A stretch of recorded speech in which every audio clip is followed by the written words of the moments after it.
नरेंद्र मोदी जी पर बेहद गंभीर और बेहद सनसनीखेज आरोप लगे हैं। और जो ये आरोप लगे हैं, ये कांग्रेस के नेता पवन खेड़ा ने ये आरोप लगाए, किसी छुटभइये नेता ने आरोप नहीं लगाए हैं। और ये जो आरोप लगाए गए हैं, इसमें चश्मदीद के तौर पर मैं वहां पर उस घटना पर मौजूद था। बात हो रही है पूर्व प्रधानमंत्री डॉक्टर मनमोहन सिंह के निधन के बाद उनके अंतिम संस्कार की। पवन खेड़ा ने कहा है कि प्रधानमंत्री नरेंद्र मोदी का ही चेहरा केवल टीवी पर चल रहा था और जो वहां पर अंतिम संस्कार का कार्यक्रम हो रहा था वो केवल वहां पर डीडी यानी दूरदर्शन चैनल की ही एंट्री थी, बाकी किसी समाचार एजेंसी की एंट्री भी नहीं थी। और उस पर भी केवल मोदी जी का चेहरा फ्रेम में रखा जा रहा था, या यूं कहें कि ज्यादातर समय पर मोदी जी का चेहरा फ्रेम में रखा जा रहा था। यह सनसनीखेज आरोप कांग्रेस के नेता की तरफ से लगाए गए, पवन खेड़ा की तरफ से लगाए गए। जेपी नड्डा, उनकी एक वीडियो निकल करके सामने आई है और जेपी नड्डा ने करीब 5 मिनट का अपना वक्तव्य दिया है और उसमें वो 15-20 सेकंड के लिए इस बारे में बोले हैं, इशारों ही इशारों में। क्या कहा है जेपी नड्डा ने? नरेंद्र मोदी पर जिस तरीके से उनकी समाधि स्मारक को लेकर के भी बहुत गंभीर आरोप पहले से लगी रहे हैं कि वो समाधि स्मारक नहीं दे पाए, तो ऐसे में जेपी नड्डा उस पर क्या सफाई दे रहे थे और पवन खेड़ा क्या आरोप लगा रहे हैं, जरा सिलसिलेवार तरीके से समझिए। और दूसरी बड़ी बात यह कि चश्मदीद के तौर पर उस शमशान घाट में डॉक्टर मनमोहन सिंह साहब के अंतिम संस्कार में मैं खुद शामिल था, मैं खुद वहां पर मौजूद था, तो मैंने वहां पर क्या देखा, जो आरोप लग रहे हैं उनमें कितनी सच्चाई है, इस पर बात करेंगे। पहले सीधे पवन खेड़ा ने जो आरोप लगाए हैं वो आप देख लीजिए। पवन खेड़ा ने कहा कि डॉक्टर मनमोहन सिंह जी के राजकीय अंतिम संस्कार में असम्मान और कुप्रबंधन का चौंकाने वाला प्रदर्शन, डीडी यानी दूरदर्शन को छोड़ करके किसी भी समाचार एजेंसी को अनुमति नहीं दी गई। डीडी ने मोदी और शाह पर ध्यान केंद्रित किया, डॉक्टर सिंह के परिवार को बमुश्किल ही कवर किया। डॉक्टर सिंह के परिवार के लिए केवल 3 कुर्सियां सामने की पंक्ति में रखी गई।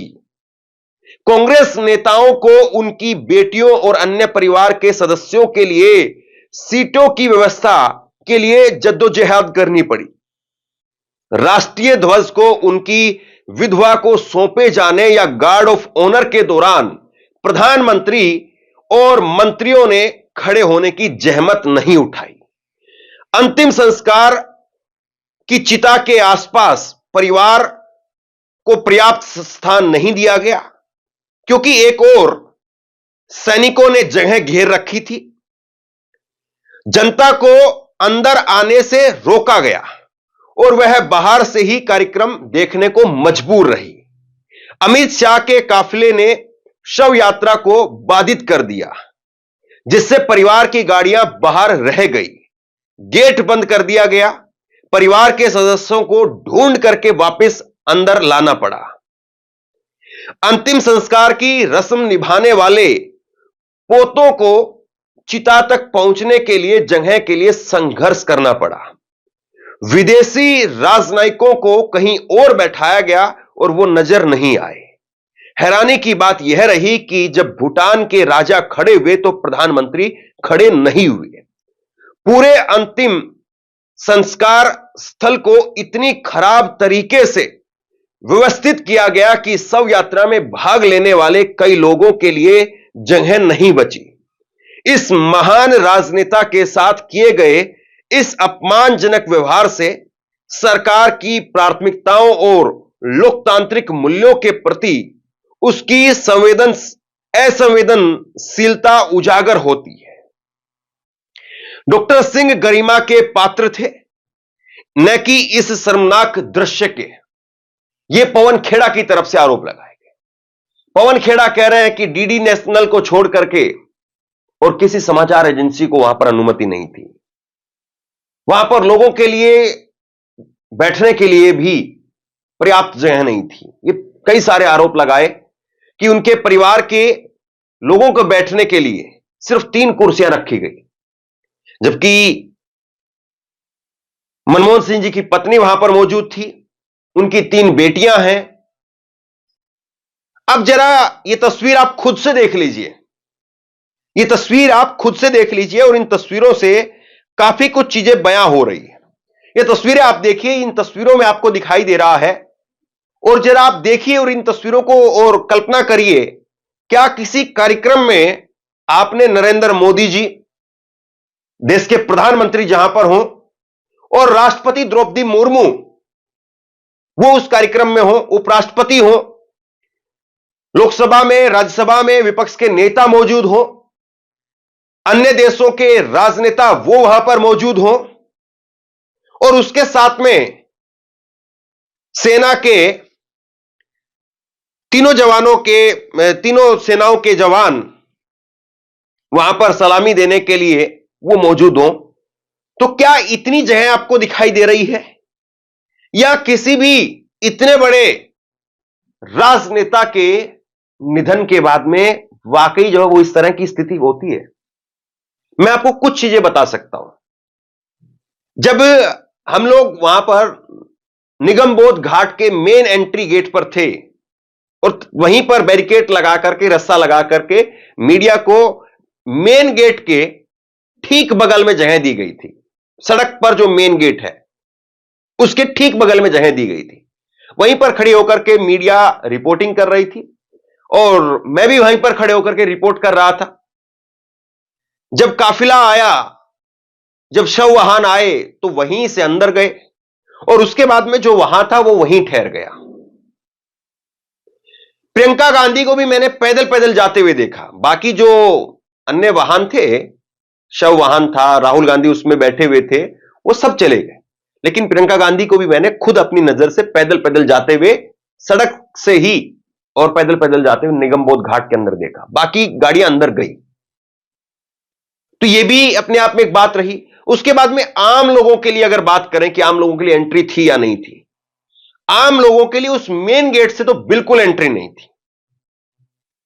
खुद मुझे भी, चूंकि डॉक्टर साहब का अंतिम संस्कार वहां पर हो रहा था, तो वो एक अंतिम क्षण, एक अंतिम लम्हा ऐसा होता है, हर आदमी उस चीज के लिए कोशिश करता है कि मैं भी एक बार देख पाऊं, मैं भी उसमें शरीक हो पाऊं, शामिल हो पाऊं। मुझे खुद निगमबोध घाट, सड़क पर उस मेन गेट से ऐसे निगमबोध घाट में आप जाते हैं तो इसके बगल से, पीछे से जो है, झुग्गियों में होते हुए दूसरे रास्ते से हमें अंदर जाना पड़ा। और यह रास्ता भी कोई ऐसा नहीं था कि फ्री था, कोई भी आ जा सकता था। इस रास्ते पर भी पुलिस के पूरे इंतजामात थे। सब कुछ चेकिंग वगैरह करके, हमें अपना कैमरामैन वगैरह सब कुछ बाहर छोड़ करके, सारे अपने माइक आईडी वगैरह सब बाहर छोड़ करके, सिर्फ मोबाइल ले जाने की अनुमति थी, उसके अलावा कुछ नहीं। और उसके बाद में उस गेट से हम लोग गए और उसके बाद में भी वहां पर उस जगह तक हम लोग नहीं पहुंच पाए। उसके 20 कदम दूर दूसरी तरफ खड़े होकर के हमने पूरा वो अंतिम संस्कार जो देखा। अब इस पर जेपी नड्डा साहब क्या कह रहे हैं वो जरा एक बार सुन लीजिए। जेपी नड्डा कह रहे हैं कि कांग्रेस पार्टी, गौर से सुनिएगा उनकी बात को, कांग्रेस पार्टी उनकी समाधि को लेकर के, स्मारक को लेकर के झूठ फैला रही है और आदरणीय प्रधानमंत्री नरेंद्र मोदी जी ने उनके परिवार को बात की है और उनके परिवार से बात करके उनको समाधि स्थल, स्मारक की बात भी कही है। आप खुद से उनके शब्दों में सुनिए। पूर्व प्रधानमंत्री आदरणीय मनमोहन सिंह जी की समाधि के लिए आदरणीय प्रधानमंत्री श्री नरेंद्र मोदी जी के नेतृत्व में सरकार ने जगह भी दी और परिवार को सूचित भी किया है, फिर भी कांग्रेस झूठी खबरें फैला रही है। तो अब सवाल यही है कि क्या वाकई ऐसा हुआ है और क्या वाकई सार्वजनिक किसी भी चैनल पर या किसी भी जानकारी में आपने ऐसा देखा है कि हां सरकार ने कोई जगह दे दी हो। एक लेटर जरूर आया था मिनिस्ट्री ऑफ होम अफेयर्स की तरफ से, उसके बाद वेबसाइट पर अपलोड किया गया, या आप अपनी स्क्रीन पर देख लीजिए। इसमें सरकार कह रही है कि हम एलोकेट करेंगे, मतलब कि समाधि स्थल, स्मारक वगैरह बनाएंगे या देंगे। दे दिया गया है, यह नहीं कहीं पर है। अभी तो मुझे यह भी नहीं पता चला है, मैं पत्रकार हूं और मैंने किसी भी वेबसाइट पर यह भी नहीं देखा है कि कौन सी जगह पर होगा। जगह दे देना तो बाद की बात होती है ना, पहले यह पता चलता है कि कौन सी जगह पर होगा, कहां पर होगा, कहां पर बनेगा स्मारक, यह भी जानकारी हमारे पास में नहीं है। लेकिन जेपी नड्डा साहब कह रहे हैं।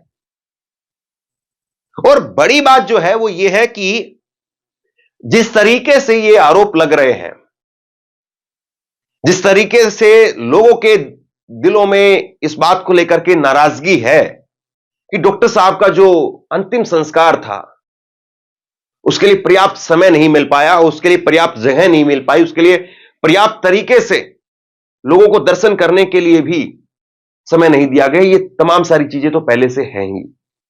अब एक और बड़ी बात, जब पवन खेड़ा की तरफ से आरोप लगाए गए तो मैंने बीजेपी के हैंडल पर जाकर के देखा, या फिर बीजेपी के आईटी सेल के जो हेड हैं, पूरी तरह से उन्हीं की जिम्मेदारी है एक तरीके से ये कि अगर कुछ गलत फैलाया जाता है तो उसको वो ठीक करें। हालांकि कई बार वो खुद गलत में फंस जाते हैं या खुद कई बार गलत फर्जी खबर जो चलाए हुए पाए जाते हैं। खैर छोड़ दीजिए उस बात को आज के दिन के लिए। मैंने अमित मालविया के हैंडल पर जाकर के देखा और अभी जब मैं ये रिकॉर्ड कर रहा हूं वीडियो, तब तक अमित मालविया ने पवन खेड़ा के ट्वीट को लेकर के कोई रीट्वीट या कोई जवाब तथाकथित तौर पर अभी तक नहीं दिया है। उन्होंने एक ट्वीट किया है, आपकी स्क्रीन पर देखिए। अमित मालविया ने जो ट्वीट किया वो आपकी स्क्रीन पर है। उन्होंने कहा कि यह राहुल गांधी का डॉक्टर मनमोहन सिंह के प्रति सम्मान दिखाता है। मैंने प्रधानमंत्री नरेंद्र मोदी जी को अटल जी की अंतिम यात्रा में पैदल चलते हुए और उस दौरान कई बार भावुक होते हुए देखा है। भाजपा एक परिवार है और कांग्रेस सिर्फ एक परिवार के इर्द गिर्द घूमते कुछ लोग हैं। और फिर उसके बाद में उन्होंने फोटो एक पोस्ट किया है जिसमें लिखा है कि 4,000 किलोमीटर पैदल चलने का दावा करने वाला मनमोहन सिंह जी की अंतिम यात्रा में आज 4 किलोमीटर भी पैदल नहीं चल पाया। इसमें दो बातें हैं। मैं खुद अटल बिहारी वाजपेयी की अंतिम यात्रा में भी शामिल था। मैं पैदल पैदल गया, बड़ी हुम्मस थी, बड़ी गर्मी थी। नरेंद्र मोदी, अमित शाह पैदल चले, यह सच है। राहुल गांधी कल ट्रक में बैठ करके चले, यह भी सच है। लेकिन एक बड़ा सवाल यह है कि क्या जिस तरीके से अटल बिहारी वाजपेयी के अंतिम संस्कार के लिए लोग उमड़ करके आए थे और बताया गया था कि उनका अंतिम संस्कार वहां होगा, बाद में उसको सदैव अटल के नाम से समाधि स्थल भी दिया गया, क्या इस प्रकार की व्यवस्थाएं सरकार की तरफ से, नरेंद्र मोदी की सरकार तब थी अब भी है, क्या की गई थी? सवाल इस बात का है। राहुल गांधी हो या प्रियंका गांधी हो, कल उन्होंने भी इस बात का जिक्र किया। प्रियंका गांधी ने भी इस बात को लिखा और प्रियंका गांधी ने इस बात को लिखते हुए कल कहा कि वहां पर जो जगह थी उसको इस तरीके से अव्यवस्थित कर दिया गया था कि लोगों को दिक्कत हो रही थी। यह प्रियंका गांधी ने कल ट्वीट करके लिखा। और उसके बाद में लुटियन मीडिया, उसका भी ट्वीट आप देख लीजिए। लुटियन मीडिया ने कल 11:55 पर 28 दिसंबर को ट्वीट किया कि डीडी नेशनल एक सरकारी चैनल है, एक पूर्व प्रधानमंत्री के अंतिम संस्कार के लाइव प्रसारण को भी उन्होंने जगह नहीं दी। तो ये कल भी उन्होंने जो है इस बारे में ट्वीट करके लिखा। पत्रकार मुकेश कुमार लिखते हैं कि सवाल उठता है कि पूर्व प्रधानमंत्री मनमोहन सिंह का निगमबोध घाट पर अंतिम संस्कार करने की टुच्ची हरकत क्यों की गई? जाहिर है कि यह फैसला निचले स्तर पर किसी अधिकारी ने तो किया नहीं होगा। ऐसे फैसले सर्वोच्च स्तर पर होते हैं। तो अगर सर्वोच्च स्तर पर यह फैसला हुआ है तो उस सर्वोच्च नेतृत्व की मानसिकता क्या निम्न स्तर की है? ऐसे मौके हैं जब फैसला लेने वालों के दिल दिमाग की परीक्षा होती है। इस परीक्षा में सर्वोच्च नेतृत्व बुरी तरह से फेल हो गया। देखिए, डॉक्टर साहब तो चले गए हैं, लेकिन राजनीति जो है उनके बाद भी लगातार जारी है। उनके जीते जी भी इसी तरीके से जो है मान सम्मान अपमान की राजनीति जारी रही और फिर आज भी वो जारी है। एक अंतिम मैं आपको एक और ट्वीट दिखाता हूं। शकील अख्तर, उन्होंने एक बड़ी बात लिखी है, जरा देखिए। वरिष्ठ पत्रकार हैं शकील अख्तर, और वो लिखते हैं, पूरी उम्र करके गए शांति से, बिना किसी को परेशान किए। यह होती है अच्छी मौत, कम लोगों को नसीब होती है। फिर किस बात का गम है, जिन्होंने सम्मान नहीं दिया उन्होंने दिया किसको है। गांधी को तो गोली मारी थी इसलिए कि हत्या से खत्म हो जाएंगे, नहीं हुए, और साल दर साल ज्यादा प्रासंगिक होते हुए चले जा रहे हैं। 10 साल से पूरी तरह से नेपथ्य में थे, सार्वजनिक जीवन से एकदम गायब, मगर मृत्यु की खबर आते ही ऐसे छा गए जैसे केवल एक बार छाए थे। 2004 में सोनिया गांधी द्वारा प्रधानमंत्री बनाने की घोषणा के बाद, बस उसके बाद शांति से अपने काम करते रहे। और क्या काम किया है यह पिछले 2 दिनों में लाख दबाने के बावजूद सामने आ गया। अकेले नहीं रहे, अकेले नहीं पड़े।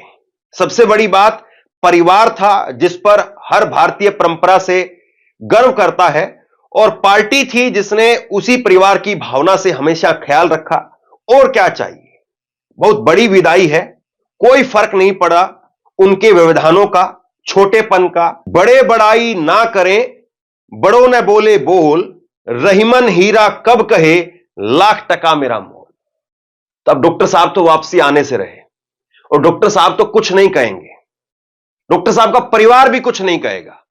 इस बात की भी पूरे देश को ही एक तरीके से तसल्ली है कि जितना मर्जी आप उनके अपमान की, सम्मान की, जितना मर्जी बात कीजिए, लेकिन डॉक्टर साहब के परिवार से कोई एक प्रतिक्रिया नहीं आएगी, ना उनकी पत्नी की तरफ से, ना उनकी बेटियों की तरफ से।